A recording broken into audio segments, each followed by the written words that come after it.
a toujours eu des relations très complexes avec son père et avec son frère, et je dirais même avec ses frères, puisqu'il est non seulement le fils aîné, avec lequel les relations ont veut être un peu ambiguës, puisqu'il a passé 3 ans en prison avec lui en Espagne. Et ça les a pas liés.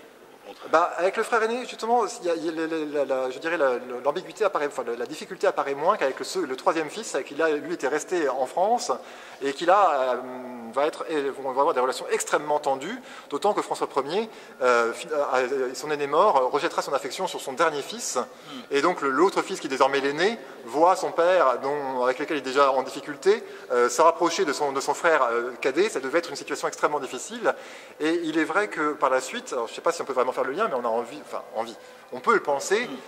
Les ambassadeurs nous décrivent un être taciturne, un peu maussade parfois, enfin, non, plus taciturne que maussade, en tout cas peu engageant d'une certaine manière, d'un abord peut-être un peu difficile, et c'est peut-être évidemment lié à cette situation. Mais néanmoins, il a entretenu, en dépit de ce caractère, une cour extrêmement brillante, où il savait toujours... Enfin, quand on relit la journée type que décrit Catherine de Médicis pour son mari, on voit que c'est quelqu'un qui n'était pas à part et qui engageait la conversation très facilement une fois que le sujet était lancé, qu'on pouvait l'aborder quand on était un de ses sujets et qu'il n'avait pas de difficulté après à avoir une conversation avec lui. Et il avait reçu une éducation classique. Tout à fait, mais encore une fois, on le devine plutôt qu'on ne le sait, parce qu'on n'a pas encore du coup d'informations sur son éducation proprement dite. On voit qu'il a une certaine culture, mais en revanche, on ne peut pas savoir comment s'est passée son éducation. Il est perçu comment de son vivant, justement, comme à la fois taciturne et sociable? Déjà, il est perçu comme un bel homme. Oui. Les ambassadeurs italiens... Enfin, comme son père. Oui, il est un peu plus petit que son père, mais malgré tout, on le décrit comme un homme grand. Ouais. Grand homme, ça pourrait avoir un sens différent, mais un homme grand, brun, et qui a une beauté évidente. On ajoute donc ce caractère taciturne, mais c'est là vraiment ce que le topo, c'était des dépêches d'ambassadeurs, finalement, que ces deux aspects, un homme qui s'impose et en même temps qui est plutôt taciturne. On en est venu à la mésestimée, vous avez parlé les mésaventures, les malheurs de la fin du règne, au moins sur le plan de la guerre. Est-ce que la comparaison justement avec François Ier a joué aussi? Sans doute, en tout cas, pas forcément là directement pour les contemporains, mais encore aujourd'hui, c'est ce que je disais en introduction, François Ier s'impose comme un personnage très, très connu. 1515, Marignan, tout le monde a ça en tête. Et Catherine de Médicis, elle aussi, est un personnage qui a, pour d'autres raisons, essentiellement liées à Alexandre Dumas peut-être, mais en tout cas, qui est présent dans la mémoire. Et même aussi, finalement, la reine Margot sont là aussi, à nouveau peut-être Alexandre Dumas et Isabelle Adjani aussi par ailleurs. Sa belle-fille est plus constituée, oui. Mais non, sa fille en l'occurrence, oui, la reine Margot. Oui, tout à fait, oui. Il a autour de lui une galaxie de personnages qui sont un peu écrasants pour certains et qui finalement le laissent un peu dans l'ombre. Ok. Et sur le plan politique, c'est pourtant un meilleur monarque que son père, il est plus impliqué. En tout cas, très impliqué, ça c'est sûr. Alors, meilleur, du coup, c'est le grand débat. Faut-il faire la paix, faut-il faire la guerre? C'est un débat qui est sans fin, je dirais. Est-ce qu'il fallait faire la paix alors que la France était en position moyenne? Ou est-ce qu'il fallait relancer la guerre pour espérer reconquérir une position forte et la faire la paix à ce moment-là? C'est un débat qu'on peut avoir. Je ne sais pas ce que j'aurais fait dans la situation, mais en tout cas, il est clair qu'il a laissé un royaume avec des frontières stables, qui vont rester une stabilité des frontières qui va rester présente durant un siècle, jusqu'au traité de Westphalie. C'est finalement le traité du Cateau-Cambrésis qui pose la stabilité européenne, et donc il a légué ça à l'Europe. Okay. Parce qu'on dit souvent que sous François Ier, c'est Louise de Savoie qui est aux affaires, plus que le roi... En tout cas, peut-être au début du règne, mais enfin bon, après... mais effectivement, François Ier est un personnage à nouveau complexe. On sait très bien que Louise de Savoie est une femme particulièrement habile, qui a pris des décisions très fortes durant la captivité de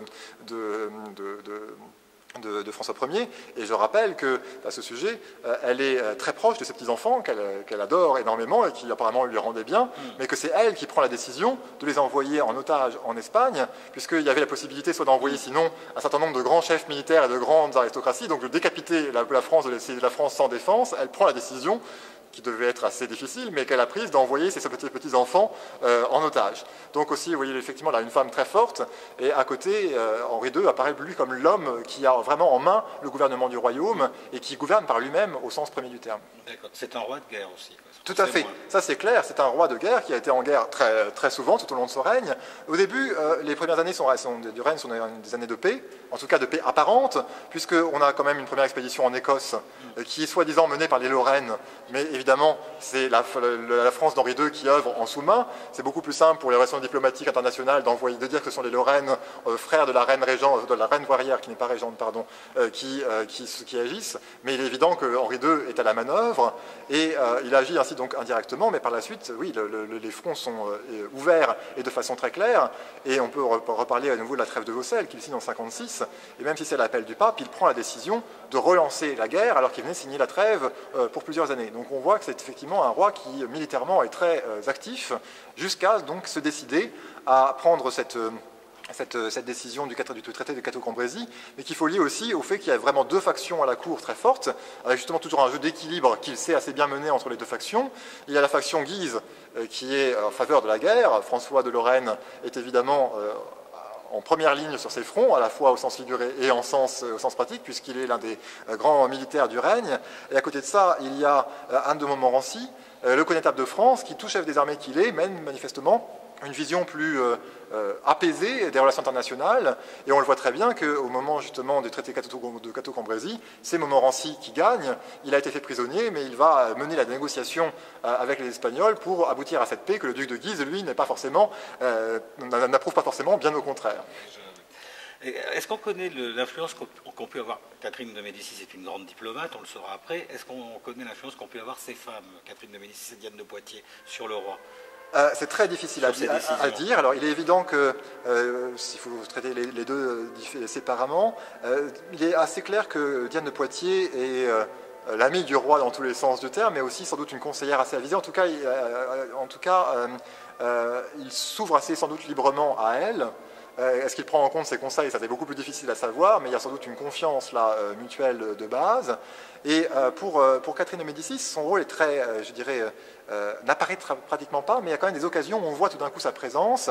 Et il faut rappeler la suite du désastre justement de Saint-Quentin, où le roi Henri II s'occupe de l'aspect militaire de la riposte, de stabiliser le front, de lever une armée, et comme il faut de l'argent, c'est le nerf de la guerre, il envoie Catherine auprès de la ville à Paris pour demander de l'argent, des subsides. Elle y va avec ses dames, ce qu'elle obtient, elle obtient les secours demandés, et donc on voit là que non seulement elle a la confiance sur un moment extrêmement stratégique, si jamais il y a le moindre problème, si ça capote le moins du monde, les problèmes vont être considérables, et elle obtient donc les secours, et donc non seulement elle a dû être habile sur place, mais elle avait la confiance ici du roi qui lui accorde. Est-ce qu'on connaît son rapport aux femmes en général? Il est presque moderne avec Diane de Poitiers, justement. Je ne sais pas, en tout cas, Diane de Poitiers, il faut rappeler, n'est pas la seule maîtresse d'Henri II. Oui, mais il est d'une fidélité incroyable. À sa maîtresse, oui. Oui et non, il faut rappeler qu'ici même, à Saint-Germain-en-Laye, se noue une autre histoire avec un personnage peut-être moins connu aujourd'hui que Diane de Poitiers, qui est Lady Fleming, qui est la tante de Marie Stuart, sa tante, parce qu'elle était elle-même la fille illégitime de son grand-père, le roi d'Écosse, et elle était la gouvernante de sa nièce. Elle l'avait accompagnée en France, et on expose un portrait présumé d'elle, où elle est entièrement nue, allongée, et elle sera donc la maîtresse d'Henri II, ce qui entraînera une fureur non négligeable de Diane de Poitiers, et ils auront ensemble un enfant qui sera duc d'Angoulême, ce qui montre à nouveau que la fidélité est quand même relativement relative. Il a le rapport des hommes de son époque. Et son rapport aux enfants, on le connaît, à ses enfants? Oui, on a clairement un père aimant, je dirais, même si ça peut nous paraître bizarre, encore une fois, d'avoir ses enfants à distance, mais c'est au contraire à la fois une pratique normale et une preuve de vouloir justement les soigner, et surtout donc d'avoir ces échanges, pas tout à fait quotidiens, mais extrêmement récurrents. Les lettres sont sans cesse en nous disant « donnez-nous des nouvelles, même s'il ne se passe rien, ça fera plaisir au roi d'avoir des éléments ». Et il faut penser, je n'ai pas eu le temps d'en parler, mais qu'on expose une lettre qui en soi n'a rien à voir avec notre sujet, ça donne des nouvelles de la cour de façon générale, et puis tout d'un coup on nous dit, entre deux autres sujets, le roi est allé en poste à Saint-Germain pour voir ses enfants. Et ça, c'est vraiment, pour le coup, la lettre est très intéressante, parce que lorsqu'on sait en général que le roi est à Saint-Germain-en-Laye, parce qu'il a avec lui de la cour, et donc on prend des édits, on prend des ordonnances, et donc ça laisse des traces.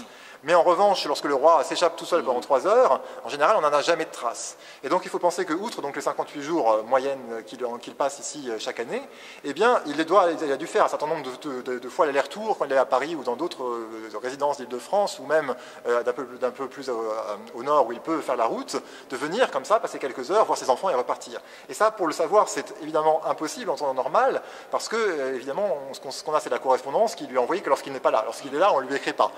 Et donc, c'est vraiment juste cette mention qui révèle, je dirais, une pratique qui témoigne encore une fois de ce souci quotidien d'avoir de ses enfants, même s'ils sont élevés au loin. Est-ce qu'on sait comment ils vivent ici, à la cour? Comment on vit une journée? Une journée, oui, alors on le voit très bien, grâce à un document très important et très connu d'ailleurs, par ailleurs, qui est une lettre qu'écrit Catherine de Médicis après la mort d'Henri II, sans doute à Henri III, c'est peut-être à Charles IX, mais plutôt à Henri III, où elle raconte la journée qu'il devrait avoir, en disant « Du temps du roi votre grand-père et de votre père, on faisait les choses bien, et donc voilà ce qu'il faisait, voilà ce que vous devez faire. » Et alors évidemment, c'est une journée un peu idéale, qui n'est pas liée à un lieu particulier, ça pourrait aussi bien se passer à Fontainebleau, etc. Mais quand on connaît particulièrement bien ici le fonctionnement, les affectations des pièces, etc., on peut, en suivant cette lettre, retracer la journée type d'Henri II, les cheminements à travers les espaces. Donc on voit que la journée commence dans sa chambre, qu'on peut parfaitement localiser, où il se réveille, donc on fait rentrer un certain nombre de personnes dans la chambre qui attendaient dans la salle à côté. Ensuite suit l'habillement du roi, en lien avec la garde-robe, puis vient ensuite le conseil du roi, très important, puisqu'il est réuni autour d'Henri II, un certain nombre de conseillers particulièrement appréciés, donc un petit conseil du matin qui permet de définir les grandes orientations politiques, les grandes démarches militaires, et donc le gouvernement du royaume au proprement dit. Puis ensuite, après un premier temps de délassement, s'il y a eu le temps après le conseil, vient le premier repas de la journée, le premier grand repas, qui se tient dans la salle du roi, qui est très bien connue, qui est juste devant la chambre, avant la garde-robe, qu'il faut traverser une petite couloir qui permet de longer la garde-robe, où là se tient le dîner, le premier repas, qui a lieu donc dans une salle à table qui est dressée pour l'occasion au fond de la pièce, à l'opposé de la porte d'entrée, et il y a là, on sait, un monde fou qui s'entasse dans la pièce, avec quelques gardes qui protègent l'accès au roi, mais il y a une grande ici famille